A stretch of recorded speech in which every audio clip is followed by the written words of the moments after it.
অসমত প্ৰথম পৰ্যায়ৰ পঞ্চায়ত নিৰ্বাচনৰ বিভিন্ন প্ৰান্ত চলি থকাৰ সময়তে বৰ্তমান আমাৰ গুণাচতী পঞ্চায়তৰ অন্তৰ্গত 40 গাঁৱৰ 5 নং ৱাৰ্ডৰ যিহেতু আজি ৰাতিপুৱাৰ পৰা আন্তি শৃংখলাভাৱে ৰাইজে আৰি পাতি আচলতে ভোটদান কৰিবৰ কাৰণে ৰৈ থকা মই দেখিবলৈ পাইছো আৰু ইয়াতে খুব লগতে মই আমাৰ জাতীয় সংগঠনৰ তাকাম মিচিং পৰিণ কাবাঙৰ জিলা সমিতিৰ বিশেষ বিষয়ববীয়া এজনক লগ পাইছো আৰু দেখা পাইছো তেখেতক আচলতে আজি য'ত সকলো ৰাইজে যে দেখা পোৱা মতে আচলতে আগৰ তকৈ আজি পঞ্চায়ত নিৰ্বাচনত আমি সকলো ভোটাৰসকলে আচলতে নিজৰ ভোটাধিকাৰ সাব্যস্ত কৰিবৰ কাৰণে আৰি পাতি আচলতে ধৈৰ্যৰে আচলতে ৰাতিপুৱাৰ পৰা বৰ্তমানলৈকে য'ত আইন শৃংখলাভাৱে আচলতে ভোটদান কৰিবৰ কাৰণে ৰৈ থকা দেখি পাইছো আৰু আগৰ দিনবোৰতো জাতীয় আমাৰ য'ত টিএমপিকে ছাত্ৰ সংগঠনে আচলতে ৰাইজক আন্তি শৃংখলাভাৱে ভোটদান কৰিব পৰাকে তেখেতসকলে সহায় কৰা আমি দেখা পাইছো তাকে আজি অকমান কথা পাতি লওঁ তেখেতৰ পোনপ্ৰথমে যে তোমাৰ পৰিচয়টো দিব কোনটো মোৰ নাম চিদানন্দ পায়েং মই তাকাম মিচিং পৰিণ কাবাং লখিমপুৰ জিলা কমিটিৰ সাহিত্য সম্পাদক এই সুযোগতে আপোনাৰ চেনেলৰ জৰিয়তে মই এটা কথা ক'ব বিচাৰিছো গণতন্ত্ৰৰ আটাইতকৈ ডাঙৰ মহোৎসৱ এই নিৰ্বাচনটো আটাইতকৈ গণতন্ত্ৰৰ ডাঙৰ মহোৎসৱ বুলি বিবেচনা কৰা হয় সকলোকে আন্তৰিক অভিনন্দন জনাইছো আৰু ভাল লাগিছে পূৰ্বতকৈ ভোটদাতা ৰাইজে অতি আগ্ৰহেৰে ওলাই আহিছে আৰু শান্তিপ্ৰিয়ভাৱে ভোটদান কৰিছে বৰ্তমানলৈকে ৰাতিপুৱাৰ পৰা এতিয়ালৈকে শান্তিপ্ৰিয়ভাৱে ভোটদান কৰি আছে এটা কথাই বুজাইছে যে ৰাইজে নিজৰ অধিকাৰ বুজি পাইছে আৰু মোৰ বিশ্বাস ৰাইজে এটা কাৰণে ওলাই আহিছে আৰু উন্নয়নৰ পক্ষত ভোট দিবলৈ ওলাই আহিছে আৰু আমাৰ যিটো উন্নয়নৰ ধাৰা এই ধাৰা অব্যাহত থাকিব আমি জাতীয় সংগঠনৰ পৰাও কৈ আছো আমাৰ এটা উদ্দেশ্য যে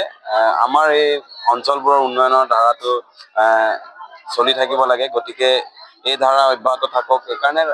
ৰাইজে ওলাই আহিছে নিশ্চিতভাৱে ভাল লাগিছে যিহেতু আমাৰ অঞ্চলৰ এটা বদনাম আছিলে যে আমাৰ অঞ্চলবোৰত ভোটদানৰ সময়ত যথেষ্ট বিসংগতি সৃষ্টি হোৱা বুলি আপুনি আজি নিজে প্ৰত্যক্ষ কৰিছে কিমান শান্তিপ্ৰিয়ভাৱে ৰাতিপুৱাৰ পৰা ভোটদান কৰি আছে গতিকে ভাল লাগিছে আচলতে বৰ্তমানলৈকে আমি ৰাতিপুৱাৰ পৰা এতিয়ালৈকে আচলতে আন্তিসকলে আচলতে ভোটদান দি আছিলে এইটো আচলতে বিশেষকৈ ক'ব লাগিব আমি আমাৰ মিচিঙৰ য'ত তাকাম মিচিং পৰিণ কাবাঙৰ আচলতে বহল নেতৃত্বত আচলতে এইখিনি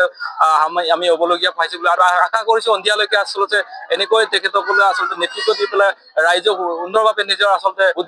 ভোটটো আচলতে ধুনীয়াকে সাব্যস্ত কৰিব পৰাকৈ তেখেতসকলে আচলতে সহযোগ কৰিব বা সহায় কৰিব বুলি ৰাইজক মই আশা কৰিছো টিএমপিকে বুলি ক'লে আমাক মিচিং ৰাইজে এটা ব্লেম দিব বিচাৰে যে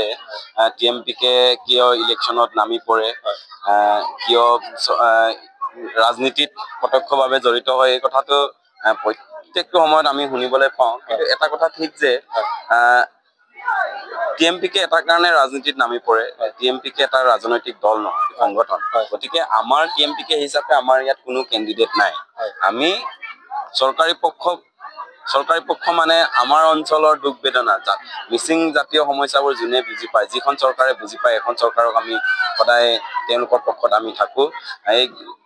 কোনো কংগ্ৰেছ বিজেপি আমাৰ কোনো মোমাই ভাগিন নহয় কংগ্ৰেছো আমাৰ মোমাই ভাগিন নহয় বিজেপিও মোমাই ভাগিন নহয় যি চৰকাৰে আমাৰ কথা শুনিব জাতীয় সংগঠনৰ পক্ষত থাকিব জাতীয় সংগঠনে যি দাবী কৰিব এই দাবীসমূহক মানিব বা এই দাবীৰ প্ৰতি সন্মান জনাই কাম কৰিব সেই চৰকাৰক আমিও সন্মান জনাই আমাৰ প্ৰতিদান হিচাপে যিহেতু তেওঁলোকে আমাক দান দিয়ে মৰম দিয়ে এই মৰমৰ প্ৰতিদান হিচাপে আমিও একতাৰে মিচিং সমাজে একতাৰে ভোটদান কৰি তেওঁলোকক এই প্ৰতিদান দিওঁ আপুনি নিশ্চিতভাৱে দেখিছে আমাৰ সন্মুখৰ যিটো ৰাস্তা এই ৰাস্তাৰ আজি 5 বছৰ আগত এই বাৰিষাৰ কালত আপোনাৰ মটৰচাইকেলখন যোৱা বহুত চিন্তা কৰিব লগা হৈছে কিন্তু এইখন মেডিকেলৰ কথাটো নকওঁৱে এখন চৰকাৰে আমাৰ অঞ্চলবোৰক যিটো গুৰুত্ব দিছে এই গুৰুত্বক সন্মান জনাই আমিও চৰকাৰৰ প্ৰতিদান হিচাপে আমি সদায় তেওঁলোকৰ লগত আছো আৰু যিদিনাখনে বিজেপি চৰকাৰে আমাৰ কথা নুশুনিব আমাৰ দাবীসমূহ নামানিব মিচিং অঞ্চলৰ মিচিং ৰাইজৰ দুখ বেদনা নুবুজিব সেইদিনাখনে আমি বিজেপি চৰকাৰকো বাই বাই দিবলৈ প্ৰস্তুত আছো এইটো এনেকুৱা নহয় যে আমি বিজেপি চৰকাৰৰ লগতে বিলীন হৈ যাম এনেকুৱা নহয় আপুনি নিশ্চিতভাৱে জানে মোতকে আপুনি জ্ঞাত যে ভৰত নৰ ৰাণী নৰ কাৰণে টিএমপিকে এটা সময়ত যথেষ্ট কষ্ট কৰিছে তেওঁলোকৰ কাৰণে ভোট দিছে তেওঁলোকৰ উদ্দেশ্য এটা আছিলে যে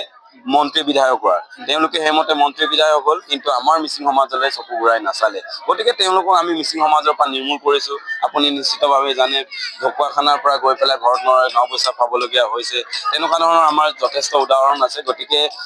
আকৌ পুনৰবাৰ কৈছো, আমাৰ সমস্যাৰ লগত যিখন চৰকাৰ আছে, এইখন চৰকাৰৰ লগত মিচিং ৰাইজৰ ভোটাৰ আছে, জাতীয় সংগঠনৰ সমৰ্থন আছে। আৰু এটা কথা কৈ ভাল লাগিছে, আমি য'ত থিয় হৈ আছো, এইখনৰ অৱস্থাও আপুনি নিশ্চিতভাৱে জানে। এটা সময়ত ইয়াত স্কুলৰ নামত এটা গৰু গোৱালিৰ দৰে অৱস্থা আছিলে, কিন্তু বিজেপি চৰকাৰ অহাৰ পিছত ইয়াত আপুনি নিশ্চিতভাৱে দেখি আছে কিমান বিল্ডিং হ'ল, আৰু এম ই স্কুলৰ পৰা এবছৰৰ ভিতৰত হাই স্কুল হ'ল। আৰু যোৱা দুদিনমান আগতে মন্ত্ৰী ডক্টৰ ৰণোজ পেগু ডাঙৰীয়াই ঘোষণা কৰি থৈ গৈছে যে অহা বছৰৰ পৰা এখন হায়াৰ ছেকেণ্ডেৰী হৈছে। গতিকে আমি এনেধৰণৰ উন্নয়নমুখী কামবোৰৰ সমৰ্থন যোগোৱাত আমাৰ একো ভুল নাই। আপোনালোকে দেখি আছে, যোৱা দুদিনমান আগতে এটা ছ'চিয়েল মিডিয়াত যথেষ্ট বিতৰ্ক এটা চলি আছিলে যে অনা মিচিংসকলে মিচিংসকলক যেনেধৰণে আক্ৰমণ কৰি আছিলে, সেই কামবোৰ বা আমাৰ অঞ্চলৰ ল'ৰা ছোৱালী বেংগলোৰ চেন্নাইত গৈ পেলাই যথেষ্ট সমস্যাৰ সন্মুখীন হয়, তাতে কেতিয়াবা মৃত্যুমুখত পৰে। সেই ডেড বডিবোৰ TMPকে যথেষ্ট কষ্ট কৰি পেলাই লৈ আহে। মিচিং ৰাইজক আক্ৰমণ কৰিলে TMPকে সন্মুখত থিয় হৈ থাকে। তেতিয়াহ'লে এনেধৰণৰ সমস্যাবোৰক নিৰ্মূল কৰাটো TMPকে যদি কাম হ'ব পাৰে, তেতিয়াহ'লে যোগ্য এজন পাৰ্টিক ভোট দিব লাগে, এই বুলি কোৱাটো TMPকে কোনো ভুল হ'ব নোৱাৰে। গতিকে